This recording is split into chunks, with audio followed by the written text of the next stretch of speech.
Hello and welcome to Mindshifters Radio. I'm Tim Hayes, your host for the first hour. And today is Friday, December 20th, 2024. As always, we're grateful to everyone who's joining us here today, whether you're listening live or through the archives, as we spend another couple of hours teaching and supporting people in using some of the most powerful, effective, efficient, and accessible tools I've ever encountered. These tools are available absolutely free through the tireless efforts of Dr. Michael and Jeanie Ryce on the website at whyagain.org.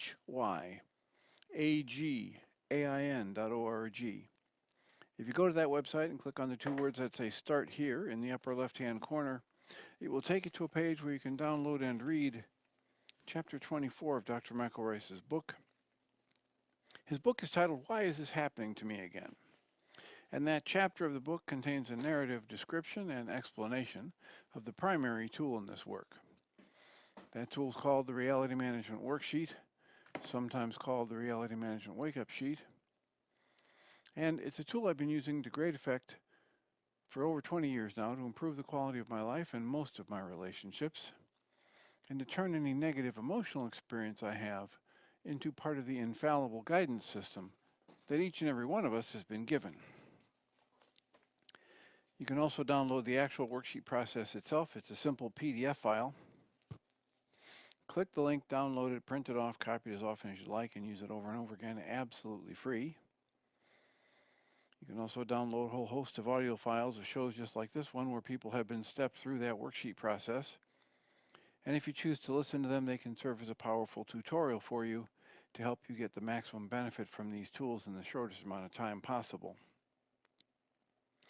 You can also go to your app store and type in the three words Heartland Aramaic Forgiveness. And if you choose to do that before you're done typing the word forgiveness, you'll see the glowing heart icon. If you tap on that, it will let you download a completely free and private app that contains the Reality Management Worksheet. It also contains an abbreviated version of that worksheet process, and it contains a copy of the Dragon Klingon game, which is a wonderful way to introduce these tools to even younger audiences. We hope people do all of that soon and often, primarily because it tends to improve the quality of people's lives the more they actively apply these tools in their lives. And secondarily, because it tends to prompt comments, questions, answers, and testimonials. If you have any of those to share with us, we'd appreciate you doing so. You can email me at tjh@mindshifters-academy.org. Or you can email Jeanie Ryce at jeanie@whyagain.org. That's whyagain.org.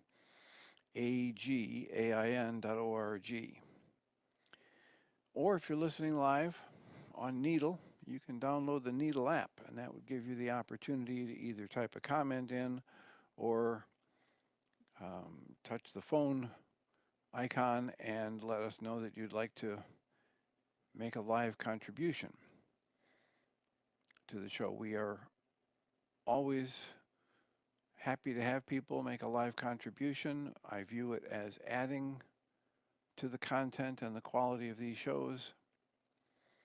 I note on a regular basis how not all of them, but the vast majority of shows that have been singled out and curated out of the last 14 years of archives as special shows or highlight shows or best of shows, the vast majority of those are the result of people just like you calling in and asking a question or making a comment or giving a testimonial.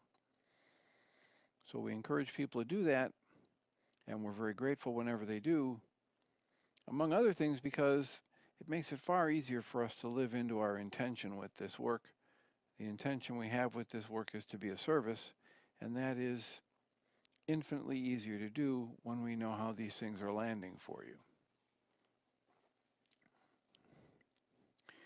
And we've had powerful examples of the worksheet process. I've done a few worksheets myself in this past week. I haven't had any stunning insights to the processes I was using unwittingly to create a negative emotion within myself, and yet they resulted in a lightening of my mood. They resulted in an elimination of the obsessive negative thoughts that had plagued me at one point. So we strongly encourage people to use the worksheet process soon and often. And for those who are just getting started, for instance, when I have people come into my private practice and I'm introducing it to them, I introduce the worksheet process with the mental short version of the worksheet and what I call the forgiveness pattern, which is available on the mindshiftersacademy.org website. And it's a process that anyone can use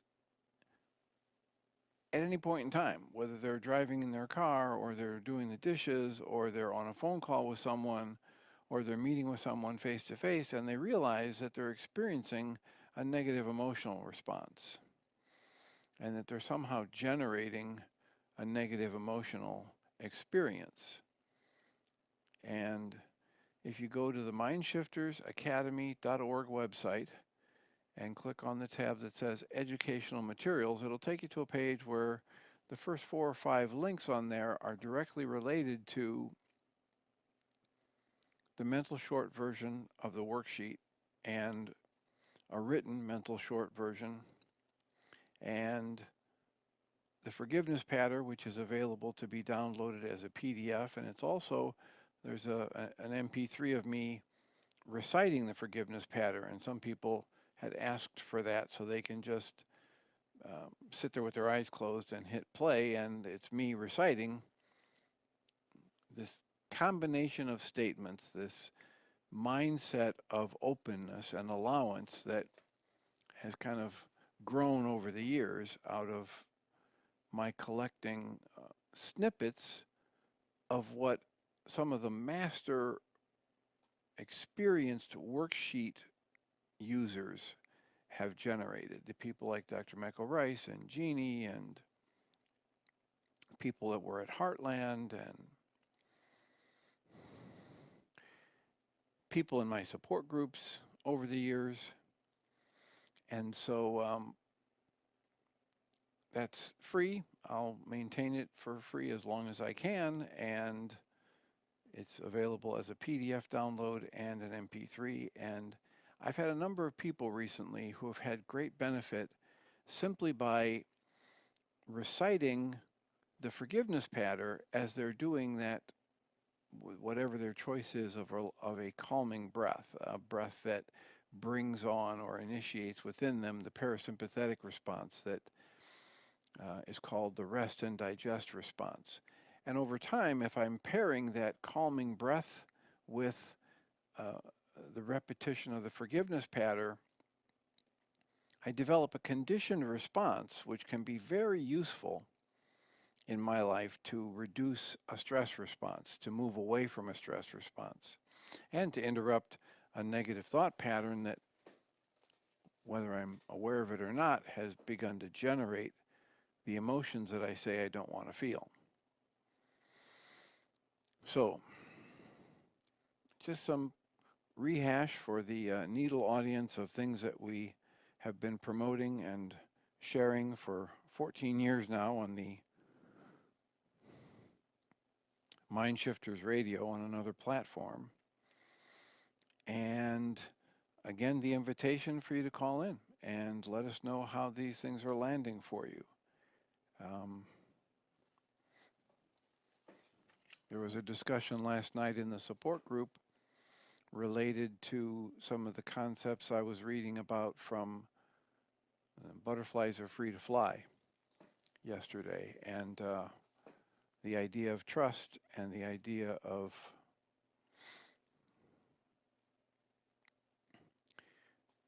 the benefits of living in direct observation and dismantling beliefs and opinions and moving away from dogma, moving away from an automated kind of walking through life half asleep, acting as though life is a dress rehearsal for something else, when in fact it's the real thing. It's we're here, we're in the middle of it, and we get an unlimited number of opportunities throughout the day to create our experience of life. And we just finished reading through The Way of Mastery for the second time in 3 years, from start to finish, with commentary. And if you've missed that and you want to get access to that, many of those files are available on the mindshiftersacademy.org website. I have both a list of files where all I've done is read as close to verbatim as I can the individual lessons in The Way of Mastery. And then there's another page that's just loaded with files where I would read through parts of The Way of Mastery, one lesson at a time, and add commentary and or respond to questions from audience members. And that's available on the mindshiftersacademy.org website as well. The Way of Mastery book is something that I refer to as a kinder, gentler version of the Course in Miracles. And the benefit, as I see it, is that these different iterations of the same basic teaching will resonate differently with different individuals. Some people are far more logical and intellectual in their approach to things, and others are more emotional or kinesthetic based. And so it's wonderful that we have these various presentations out there of the same fundamental observations. And last night in the support group, we tapped into yet another voice for the same kinds of teachings with Michael Singer. And we listened to one of his podcasts from earlier in this month. So the invitation that we extend with this work is find a teacher that resonates with you and explore it, because the chances are really good that if you have a dissatisfaction in your life, if you have a pain, if you have a recurring pattern of negative thoughts, or you struggle with depression or anxiety, chances are really good there are some answers for you in these ancient spiritual teachings that are aware of the dynamic that we use to create our experience of life. And that's what the Way of Mastery was leading us into and calling us into, and understanding that we can't create a new experience of life if we keep doing what we've already done. So it says in the very beginning of the book, before it even gets into the lessons, if you want to reach the goals you want to reach, you want to be more enlightened, you want to find more peace, find that peace that passes all understanding, begin by canceling everything you think you know, every last thing. Find a way to go into each moment in what the book would later on call divine ignorance. Find a way to usher yourself into the awareness that most of the things that you think you know are all made up. And this same truth came out in the Butterflies Are Free to Fly book when Stephen Davis talks about, whether it's Jed McKenna or somebody else, who created this technique for journaling or writing that has you keep writing down what you think you know and questioning it until you stumble across something that is not conditional. It's absolutely true all the time, and you can experience it directly. It's the same wisdom as what gave rise to the Way of Mastery that says, you really don't know anything. The Way of Mastery says over and over again throughout the course of his lessons, you don't know what anything is or what anything is for. You don't know what any of your brothers or sisters need. You don't know when you were created. You don't know who or how or why you were created. So all of the things that you think you know, they're just made up. They're either made up by you, or they're things that you inherited as thoughts that were made up through your bloodline or through your culture or through the people that constructed the language that you use. And there are powerful examples of how language shapes our perception. And if you want to, you can go to YouTube and search for, you know, TED Talks on language shaping perception. And there are wonderful examples about how from one language to another, in things like the use of pronouns, gendered masculine or feminine, that it literally changes the way people describe and relate to objects. So you begin in the way of mastery by being told the actual truth of life is you don't know. Capital T truth. You can't capture it. You can't have it handed down to you from an elder. You can't write it in a book or read it from a book.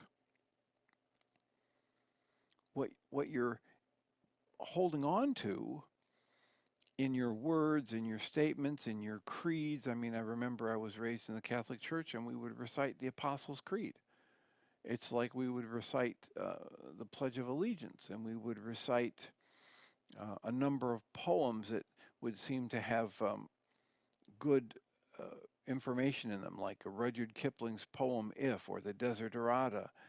And in this recitation of these words, we would cling to a belief that because we can say these things and because we know what they mean, that we really know something. And the Way of Mastery says if you want to go deeper in your life, if you want to get rid of the patterns that you've used to create the upset, the sadness, the fear, the anger, the hurt, the guilt, the shame, the frustration, the sense of self-loathing, etc. If you want to dismantle that, you got to start at the beginning. You got to start re-examining everything you think you know. Question it all. Throw it all away. Cancel it. And then the next step is cancel everything that you think you need. Cancel all of your desires. Michael Ryce would say cancel your goals before you go to bed every night. Cancel any unachieved goal and only set goals that you can accomplish within the next waking period that next morning. Don't set a goal before you go to bed. Just ask to be shown how to have a restful night's sleep after saying directly, literally, I cancel any unachieved goals for myself from my recent or distant past. And I ask to be shown how to have a restful night's sleep. The wisdom contained in that exercise that Dr. Michael Ryce has, it's part of his Getting the Stress You Need, the Mind Goal Management Worksheet that's available on whyagain.org, WHYAGAIN.org. The wisdom that's contained in that exercise is right there at the beginning of the Way of Mastery. Cancel everything you think you want, cancel everything you think you know, and then go through your history, and when you come up with a negative thought or a negative assessment of something that you've lived through, shift it to love. Find a place, it says, find a way to look lovingly on every place that fear or any of its stepchildren, the negative emotions that come from fear or contraction away from love, find a way to look lovingly on everything that you've been through in your life. And as the memories come up, cancel everything you think you know about it, cancel everything you think you wanted from that situation that you either got or didn't get, and look lovingly on everything in your life that's brought you to this point. Find a way to view your life as a miracle of the creative energy expressing in form. And that's the beginning of the Way of Mastery. And then the 35 lessons step us through trying to make a shift away from ultimate reliance on the intellect. Like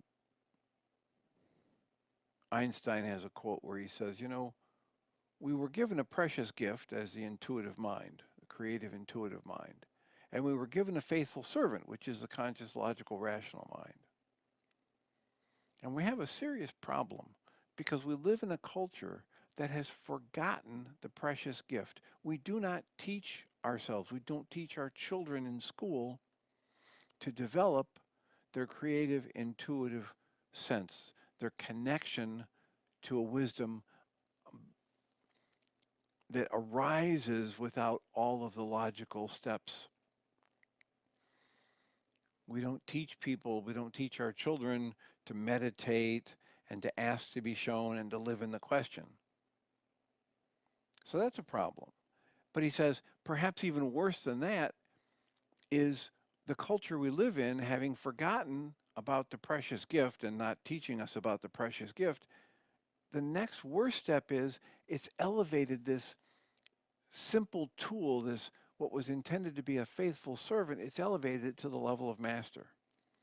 And now we think that thinking is the way to solve all of our problems without realizing, as Krishnamurti and David Bohm have realized, that there's a fundamental flaw in our process of thought which gives rise to the problems we experience at a mental and emotional level.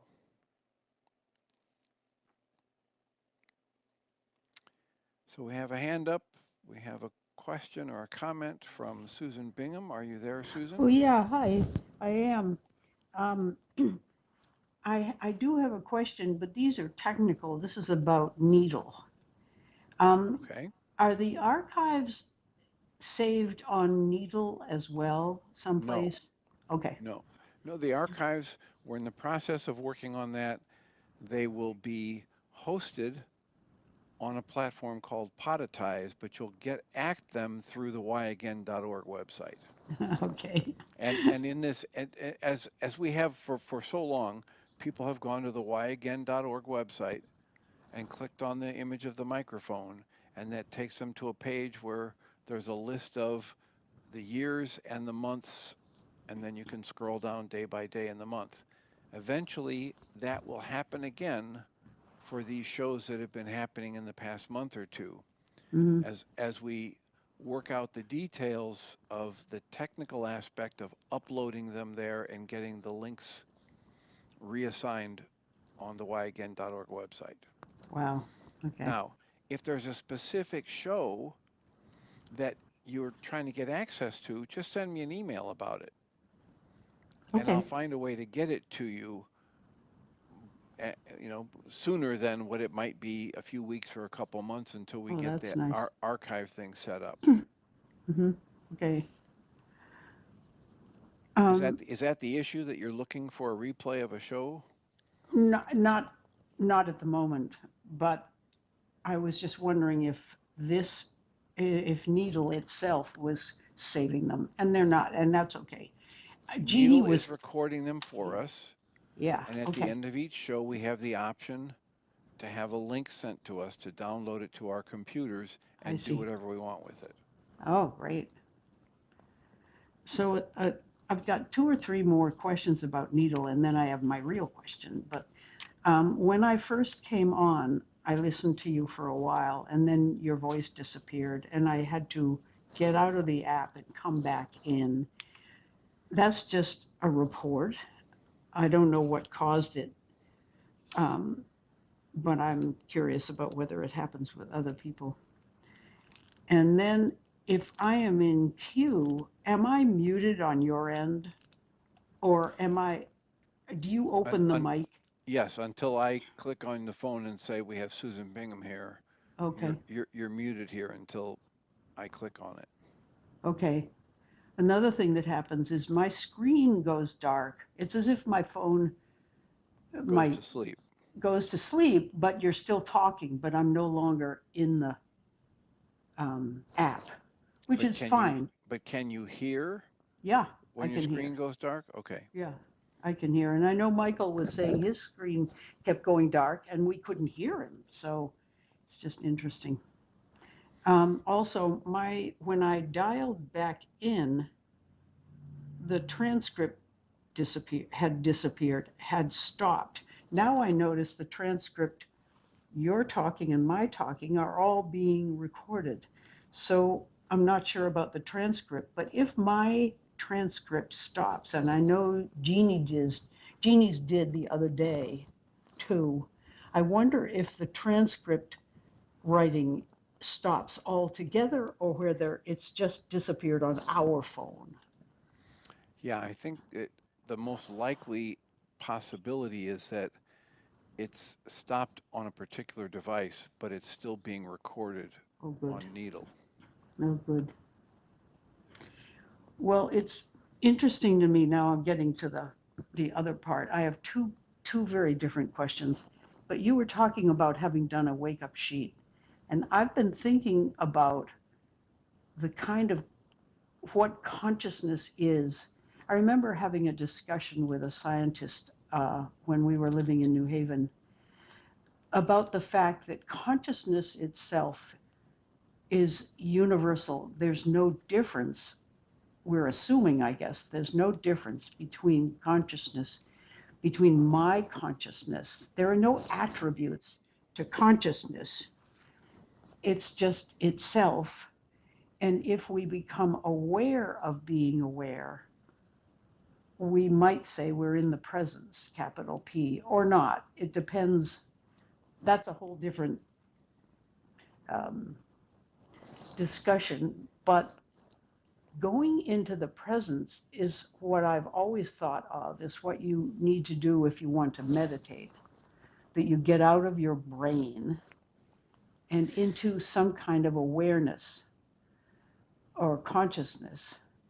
And I wonder if when you meditate, do you meditate, and what do you have any tips on how, because I'm lousy at it. I just Okay, stink okay. at Well, it. here, this is a great question, and a lot of people have discussions about this.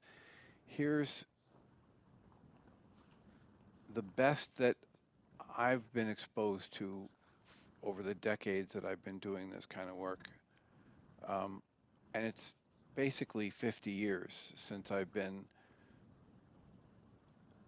introduced to things like meditation and self-hypnosis and Mm, creative visualization and you know Gendling's focusing and transcendental meditation. I took that training, and so all of these things. The best I can offer you from this is that meditation is not controlling the thoughts in your mind.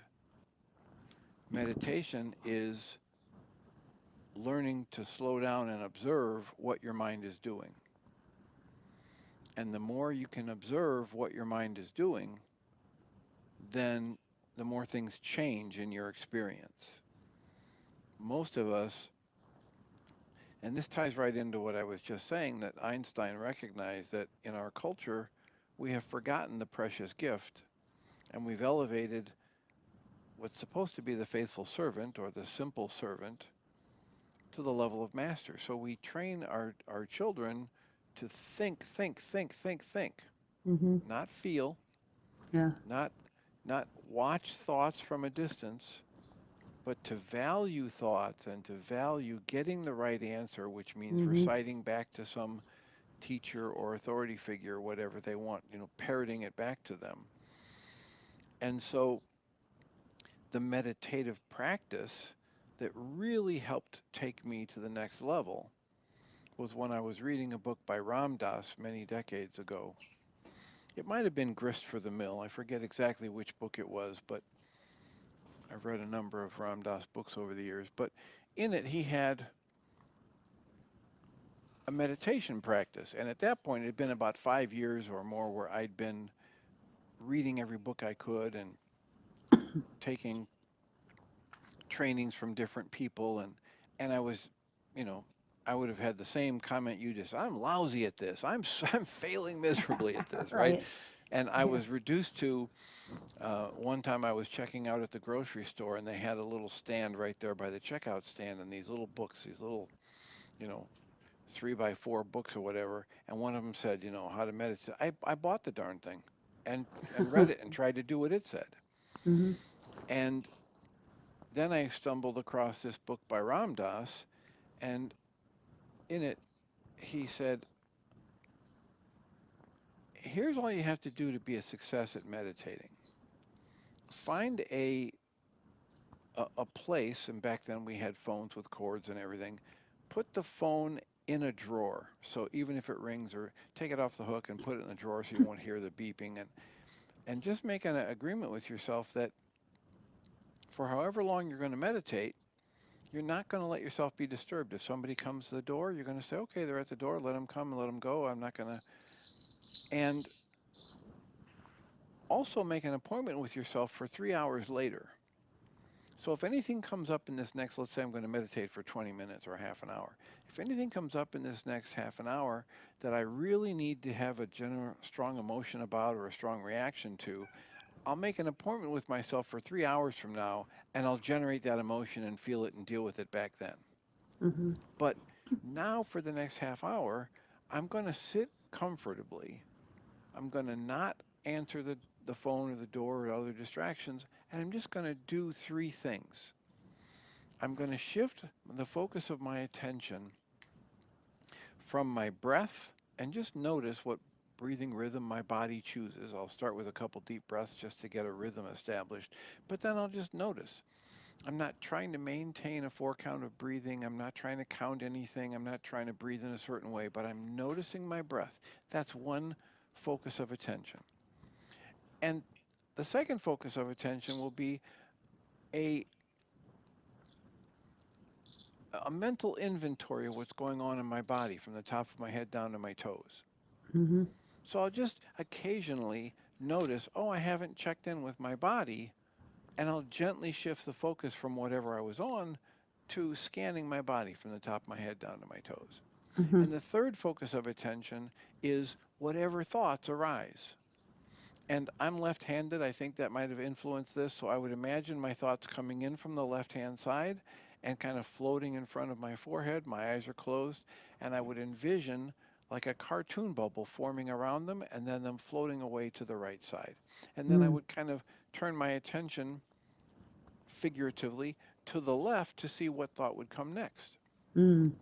And these three activities or focus of attentions for my awareness is all I have to do for that half hour. And if I stay seated comfortably or lying down comfortably and gently watch my breathing and gently occasionally shift the focus over to my mental inventory and gently occasionally just watch my thoughts floating by, I've succeeded. Even if the same thought comes up over and over again. I, and the thought might be, oh my gosh, my son's going to have surgery on his brain. It's going to be 14 hours and it's really intense. And but I've made an appointment with myself to generate the fear or the anger at God or the sadness or whatever later. And right now I just notice it as a thought. Oh, here comes that thought again Mm-hmm. about there's something wrong with my son. and and then I just form the cartoon bubble around it and let it float off. And then gently watch, oh, here comes that thought again. Yeah. Oh, this time it's maybe about the hospital and the doctors. Or maybe this time it's about what if the electricity goes out when they're doing the surgery. Or, crazy stuff that our thoughts do, right? And Yeah. I just watch it. I go, that's interesting. I'm watching it with this curiosity of a child, this detached, because it's just a thought. And Mm-hmm. then I let it float off and I turn my attention back to what next thought might come. And then after a while of doing that, I realize, oh, I haven't paid attention to my breath recently, and I gently shift over to my Mm-hmm. breathing.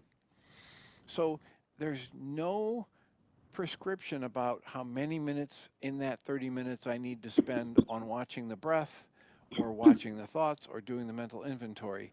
If I sit comfortably and gently shift the focus of my attention from one to the other of these three focuses of attention, I've successfully done a meditation.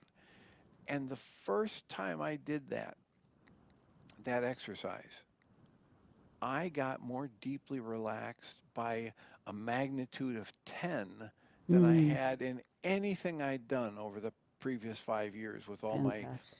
trainings and efforts. And Mm. And the more I've been exposed to different teachers and quote experts, close quotes, over these last 45 years or 50 years, the more I hear that kind of an instruction and that kind of awareness that the meditation is not about controlling my thoughts. The meditation is about becoming aware at different levels of my thoughts and whether or not they're generating emotions or tension within me or and and getting basically just creating an entirely different relationship with my thoughts. Mm. So I have to highly recommend that. I recommend that to people on a regular basis when they're starting in meditation, and they might resonate with it, they might not. There's, an endless parade of people who will teach you different Yeah. styles and techniques for meditating. That's really wonderful to hear. I had a teacher once years ago, a Swami, when we were studying Eastern religions, who said, practice your meditation while you're young. He was an old man by the time he was talking, and he said, after about age 50, it just will be harder to do it if you haven't trained yourself before. And so that coupled with the idea that I've always thought in order to really meditate, you don't think, you go into an area where there are no thoughts. And that has been impossible. So this is good because this is using your thoughts, but you're organizing it, you're pointing like toward the physical, then your thoughts, and then your the physical, the breathing, and then how your body's doing, and then your Well, and thoughts. and and when you say pointing, I want Hmm. to I want to jump in and say gently, Okay, right? good. Very, very gently shifting the focus of my attention. Maybe Hmm. I'm, you know, in the middle of that 30-minute exercise, and I realize that for the first 15 or 20 minutes, or maybe 25 minutes, all I did was watch my thoughts. Yeah. And there's a part of me that wants to rush in and say, "Oh, you bonehead, you didn't do it right." Right. And and Right. and this approach says, "No, whatever happens when I Hmm. sit there, if I just breathe comfortably and I sit in the chair for 30 minutes and I refuse to generate a strong emotional energy around any experience, it's been a success." Great. So there's a gentleness and Mm. there's an idea of observing rather than doing or controlling. And it's Yeah. very similar to what Michael Singer talks about, and he was talking about this again last night in the support group, the podcast we're listening to in the support group, is just let go, Mm. just relax, Mm. just soften. And that's Yeah. something we're not taught to do. No, that's a lovely reminder. Good.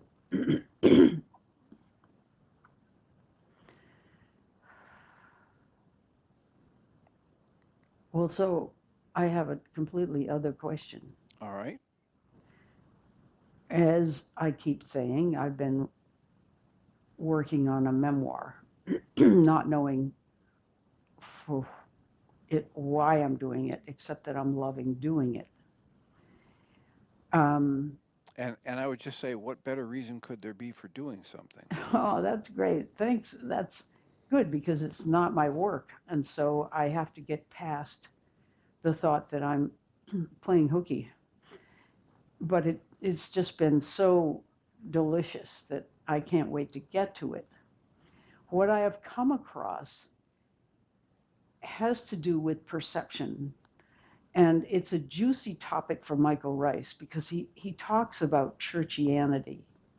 And I was involved with a very high Anglo Catholic parish in New Haven, Connecticut, when Tim and I finally found our way back to some kind of organized religion after studying Eastern religions. This parish was a very beautiful church to start with. very ornate interior, beautiful stained glass windows, very high church mass, which I think the Roman Catholics did before their liturgy. So let's clarify what people mean when they say a high mass. Oh, What they very, mean is there's yeah, all kinds of pomp and circumstance and ritual and yeah. music Hmm. and choreographed movements, and that's what you mean by high. It's a Right. big production. It's a big production. And It's a great fun circus. it is. And you know what, Dr. Tim?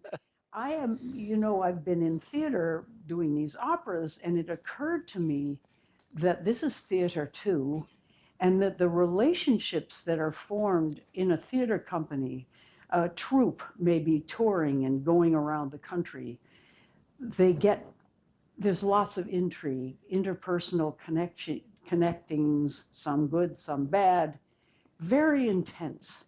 And it was that way in my parish too. And I was very involved. We had a priest who, a single man, very bright, very gifted, great preacher, celebrant, just a natural. But now Performer. a Performer. A performer. natural performer, yes. Yeah, he was. He he and he was also, now I can say it, he's no longer with us, bipolar. We didn't know what that was, but he would swing from being the most wonderful, loving person to absolutely shredding people, particularly his staff.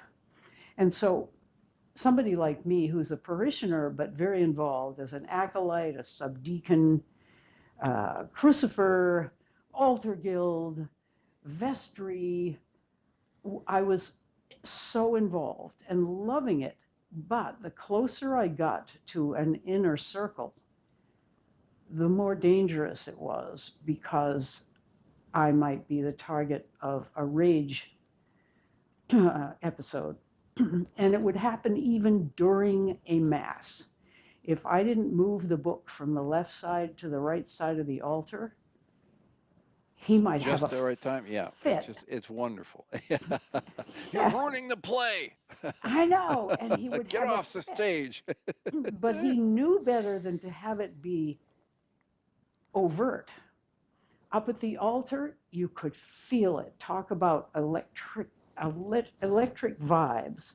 I knew I was in trouble, but only the people up there, if even them, could tell what was going on. But I knew I'd be in a chewing out situation in the sacristy afterwards, the room where you get rid of your vestments and start getting ready to go home. Um, Yeah, I it's be backstage. backstage. It is Truly, it just a is. big theater performance. That's Oh true. my And God. that's why I wanted to clarify when people use the word high mass, some people, especially in the religious uh, community where that term is used, they they live in the belief that this is holier. Yeah, they This is do. very special. This is closer to God, etc. And the And fact if of the you, matter is, it just means it's a bigger theatrical production. I know, and if you do something wrong, God's going to be so pissed off. Anyway, my experience was so intense and I was so alone with it that I began drawing cartoons. I made a whole cartoon book about what was happening between this priest and me. No, I knew it was happening with other people, but it wasn't something that was spoken about until finally it was. And it's because this poor man had to admit to us that he had AIDS. And of course, that meant he was living a double life. And I sort of suspected that he was sick because Tim and I were working as volunteers at the AIDS cottage, which was a hospice, one of the very first hospice for AIDS patients in the United States, and it was near New Haven. And I looked at them. I would wash and feed mostly young men, but not always, taking care of young men who were dying of AIDS, which was an amazing experience. So when I looked at my priest here, who was bone thin, had sores on his body, complained of fatigue, stomach upsets, I thought, oh my God, he's got AIDS. So he wouldn't admit to anyone that he had AIDS, but gradually among ourselves, we thought, talked to each other, this guy is sick with AIDS, I bet. And then finally, one of the closest people to him, the senior warden of the parish, had found out directly that he did have AIDS, and seeing him through that to leaving the church to dying was a huge challenge, and it's amazing we did as well as we did as a parish. But what I'm getting to is this was a collective experience we had. Yes, it was our perception, but it's a shared perception about a man who was mistreating mainly his staff and fellow priests, but also more and more people on the further out circles, the acolytes and people who are working in that area. And this is where I'm getting to my journal. I have the most amazing chronicle of those years because I would go to my journal to make sense of things and to record things. And finally, his assistant priest came to me and said, I showed her the cartoon book, and she said, oh my God, you've got to take this to the bishop. You've got to show, this has to come out. This can't keep happening because this is the sickness in the church. But it was a collective thing, and now I have it all chronicled, and I have a moral dilemma. If I were ever to publish this, first of all, am I publishing it to expose things? Am I getting revenge? Both are true. They're both true. I'm working out my anger. It's fodder for many wake-up sheets, but it's all past. So I don't know where I'm going with this, except that, writing your memoirs can be a pretty dangerous thing. And perception, if it's shared among many people, there is an actuality there. Just this is what happened. So I don't know quite where to go with this. So are you asking whether or not it is appropriate for you to publish your memoirs? Yeah, I guess I am. I don't want you to say no, though. Well, why would, I mean, if it's valid for anyone to publish their memoirs, why would it not be valid for you? Have you ever read a memoir and enjoyed it or benefited from it? Yeah, tons. Yeah, it's one of the primary ways that we communicate with others and we share our experiences and we shed light on dynamics. So if it's appropriate at any other level for any other person, why would it not be appropriate for you? Well, I'm making a huge sigh of relief, but I'm not sure my question is really answered. It's great to hear, but I've got Well, some look, wake-up look, sheets to do. there you go. That's where I was going to go next. You've got the wake-up sheets. You've got a tool. You've got Yeah. a reality management worksheet you can use. You've got the targeted journaling that you can use. You've got the awareness that if you are generating negative emotions about these things that happened all those years ago, and if you still have a bitterness or a resentment or a hurt, you have the tools in your hands to dismantle that. You know what, Dr. Tim? I don't have that. You I don't have don't what? don't have resentment or upset over it. Okay, but What you I've been, also said so far in this work, as you were yeah, in our conversation, that it's like a revenge and it's like working out your anger. yeah, and It's I'm going to getting back. even or whatever.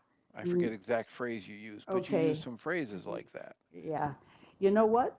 It isn't true for that scenario, but it is true for a man in my family. And it's two separate things, and I wasn't even mentioning the man in my family who I am. He's now gone too, and I'm still mad at him. So I'm aware of being okay. These are two Okay. separate things. Okay. And now in this work, you Yeah. want to correct your speech because you're not mad at him. You have anger that's coming up in your system. You're generating anger. Yeah. You're pouring Okay. enough of your mind energy into a pattern of thought that it's either resonating anger that you downloaded when you were younger and didn't have the capacity to deal with it differently, and Mm-hmm. or you're generating the anger right now because you're just pouring your mind energy into the thoughts, this guy was a jerk, he hurt me, he didn't have a right to Yeah. do that, etc. Yep. Okay. Good. And so in in either case, it can be completely appropriate to publish your memoirs and a really good thing to do the worksheets and dismantle the negative emotional energy you have around those experiences from the past and the energies that you downloaded and Mm-hmm. all of the various ways that your mind is trying to still tell you that someone or something outside of you caused your emotions because Mm-hmm. we know that never happened. Yeah. Good. Okay. Well, there's a weird phenomenon of writing. I'm recommending doing it for anybody who's kept journals, or even if you haven't and you just want to put down what you remember. Reading my own words is like finding out that I was alive and that my life was extremely interesting and valuable, which I never thought of at the time. It's just the most amazing thing. Wonderful thought. Great insight and a wonderful thought. So many of us, and I was talking about that earlier in the introduction of the earlier part of the show, so many of us are sleepwalking through our lives. Mm-hmm. We're acting as though it's a dress rehearsal instead of the real deal. Mm-hmm. And your comment right there is that you're awakening to the fact that your life was extraordinary. It was. It was. It's And every life astounding. is. Yeah, true. That's it. I keep telling the woman who's living with us, the Iraqi woman, that she should write her memoirs. Her experiences have been amazing, and how she has found her way to surviving richly as she has is amazing. And believe me, Dr. Tim, she would be on the Mindshifter group that meets, except that she is still trying to raise enough money to get a place for herself and her children to live and to have her boys go to school, do all the things that they will need to do to be successful in their lives. She teaches school all day. After she gets home 3 or 4 days a week, she goes to Amazon for 6 hours, gets home at midnight, and in between there, she'll cook something. Or I've been taking to cooking so she doesn't have to cook so much, which is an amazing development because I don't like cooking. But to watch how she is pushing herself, and her sons say she's just the most amazing person, and she is. Uh, well, I could go on and on. It's been just extraordinary to have her here, but I keep saying, you've got to at least talk your life into a machine or something. Don't forget these things, what you're doing and what you've been through. So, yeah, you're right. Everybody has an amazing life. Yes, and yet not everybody is good at writing or storytelling or and so, for those for whom that resonates as a useful tool and process, it's an excellent idea. Mm. And you might want to watch the intensity of energy you have around those kinds of ideas as you're sharing them with this woman and others, and understand that the intensity you have around it is about you. And it might be a part of some part of you that's trying to convince yourself that you have the right to publish your own memoirs. Mm. Because there might be a part of you, as you've already voiced on this call, that questions whether or not it's okay for you to publish your memoirs. Mm.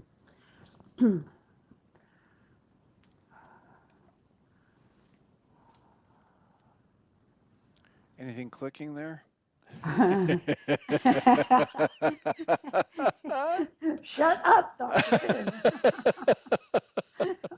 Shut up, you! Don't mind if I say it. Yeah. Don't shine a light over there. I'm hiding from that stuff. Yeah. Sorry, it just That's slipped okay. out. I don't know what happened. It did. It slipped out. Yeah, I right. Yeah, right. I know we have this agreement that I'm not supposed to point out any of your stuff. I forgot. I apologize. You're a bad therapist, terrible bad. Oh boy. Well, I have another story to tell, but it's only a story about a miracle. It has nothing to do with anything, but I wonder, since time is short, can I tell it? 3 or 4 minutes? You can do it in three or Right. 4 minutes? Go right ahead. All right. My daughter was at college and she'd gotten a grant to travel to Russia for a period of about 2 months or 3 months. And she was going to visit orphanages. And she decided she was going to load soft toys, stuffed animals, into big boxes and to take them to Russia to deliver to the orphanages. We gathered 24 boxes that appliances had been in. She got donations and filled them all. Tim and I rented a U-Haul and drove her to the airport in New York City. Got to the place where you weigh your stuff, and she had little enough luggage that she could take one box. So she got on, took her one box, and disappeared into onto the plane. About 8 other people from her group went, but some of them had too much luggage, so they couldn't take a box. And Tim and I were looking at each other thinking, what are we going to do with all these stuffed animals? Then I noticed that the woman at the check-in was Russian and pregnant. And I told her what these boxes were for. She literally cried. She started breaking rules. Everyone that went through, and now it was strangers, she was adding a box to their luggage. She told each one, you don't have to do anything. This will appear at the baggage delivery at the other end in Moscow, but just pay no attention. It's going as part of your luggage, but you don't have to do anything. We came back, Tim and I, with 3 boxes left, and my daughter called us up from Russia and said, Mom, here I was standing at the baggage claim thinking that only 1 or 2 boxes would have gotten over. And one by one, these boxes were appearing on the baggage claim and banging off onto the floor at the airport at the other end. She said, how did you do that? And I'm telling you, Dr. Tim, I thought that was a miracle. I'm right there with you. It's just over and over again, you'll hear me say on these shows, if you listen to the news, you're going to hear about the worst of the worst of us as humans in our lives. But if you go out there and live your life and you meet people like Susan Bingham and her daughter and her husband and her son and her grandsons, you're going to know this world is full of wonderful people. Many, many, many orders of magnitude more good is going on in any given moment on this planet than the negative stuff that we read about and hear about and get so cranked up over, and we think we're getting cranked up over it when really we're just playing out our own internal unresolved issues. Mm. So thank you for that lovely story and the discussion. We've reached the end of our